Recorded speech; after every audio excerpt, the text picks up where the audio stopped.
আসসালামু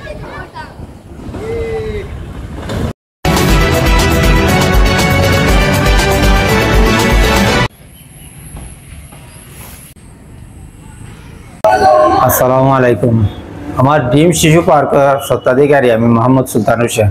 আমার পার্কের সামনের বাউন্ডারি এবং ভিতরের ক্যান্টিন সহ পুরা অংশটা ভাঙচুর করিয়া লুটপাট করে সব জিনিসপত্র নিয়ে গেছেন। একটা জেনারেটর মেশিন আছিল, আপনার ওল্ডিং মেশিন আছিল, ড্রিল মেশিন আছিল, কফি মেশিন আছিল, 3টা ফ্রিজ আছিল, ক্যান্টিনের প্রচুর মালামাল আছিল, সব কিছু লুট করে নেওয়া হয়েছে এবং আগুন ধরাই দেওয়া হয়েছে। এবং ফ্যান আছিল 5-6টা ফ্যান আছে, 6টা ফ্যান কুলিয়া নিয়েছে এবং আস্তে সবগুলা গেমস খেলনা, ছোট বড় বাচ্চাদের খেলনা গেমস আছে, সবগুলা একবারে ভাঙচুর করিয়া একবারে তছনছ করে নিছে 5 তারিখ রাত্রে 10:30টার দিকে। আবার গত 9 তারিখ তারা আবার 25-30 জন 50-60 জন ঢুকিয়া আপনার আস্থা গাছ সৌন্দর্য বর্ধনের লাগে আপনার ফুল গাছ আছে, ফলের গাছ আছে প্রচুর, সবগুলা খাটিয়া একবারে চুরমার করে নিছে, একবার সব বিনাশ করে নিছে।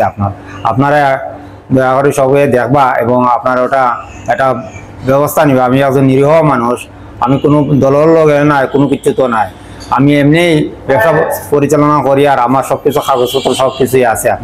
আপনারা একটা সহযোগিতা দেখবা, সবকিছুই করবা। আল্লাহ হাফিজ, আসসালামু আলাইকুম।